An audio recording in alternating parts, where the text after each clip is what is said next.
No livro de Daniel, capítulo 6, o rei Dário constitui sobre o reino príncipes e presidentes, entre os quais estava Daniel, servo de Deus.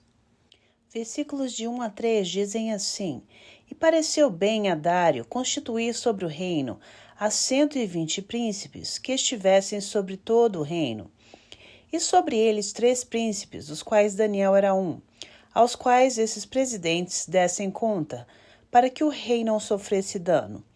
Então mesmo Daniel se distinguiu dentre os príncipes e presidentes, porque nele havia um espírito excelente, e o rei pensava constituí-lo sobre todo o reino.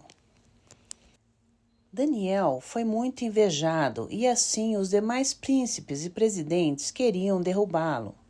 Versículos 4 e 5 dizem assim: Então os príncipes e os presidentes procuravam achar ocasião contra Daniel a respeito do reino, mas não podiam achar ocasião ou culpa alguma, porque ele era fiel e não se achava nenhum vício nem culpa. Então estes homens disseram: Nunca acharemos ocasião alguma contra este Daniel, se não a procurarmos contra ele na lei do seu Deus. Estes viram que lhe era conveniente exaltar o ego do rei, a fim de que, se alguém não o adorasse, seria punido. Versículos 6 e 7 dizem assim: Então estes príncipes e presidentes foram juntos ao rei, e disseram-lhe assim: Ó rei Dário, vive eternamente. Todos os príncipes do reino, os prefeitos e presidentes, capitães e governadores, tomaram conselho, a fim de se estabelecerem um edito real e fazerem firme este mandamento, que qualquer que, por espaço de 30 dias, fizer uma petição a qual Deus ou a qualquer homem, e não a ti, ó rei, seja lançado na cova dos leões. Desta forma, o rei fez este decreto, lei, e assinou essa escritura sem que houvesse revogação. No entanto, Daniel continuou com sua rotina espiritual, na qual orava a Deus 3 vezes ao dia.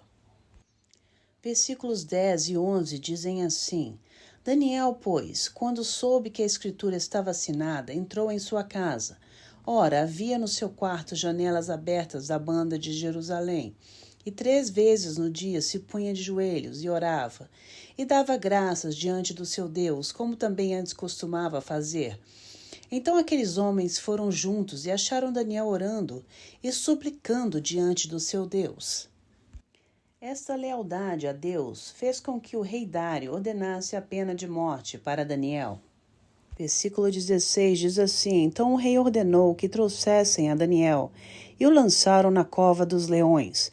E falando o rei, disse a Daniel: O teu Deus, a quem tu continuamente serves, ele te livrará. Assim como o próprio rei Dário havia dito, Deus livra Daniel e mostre a sua soberania diante de toda a criação. Versículos 18 a 21 dizem assim: Então o rei dirigiu-se para o seu palácio e passou a noite em jejum e não deixou trazer à sua presença instrumentos de música e fugiu dele o sono. E pela manhã cedo se levantou e foi com pressa à cova dos leões. E chegando-se à cova, chamou por Daniel com triste voz, e falando o rei disse a Daniel: Daniel, servo do Deus vivo, dá-se-ei o caso que o teu Deus, a quem tu continuamente serves, tenha podido livrar-te dos leões? Então Daniel falou ao rei: Ó rei, vive para sempre. Versículo 22 diz assim: O meu Deus enviou o seu anjo e fechou a boca dos leões, para que não me fizessem dano, porque foi achada em mim inocência diante dele. E também contra ti, ó rei, não tenho cometido delito algum. Deus então é glorificado no livramento de Daniel, diante do rei e de todos que ali estavam. Versículo 23 diz assim: Então o rei muito se alegrou em si mesmo e mandou tirar a Daniel da cova.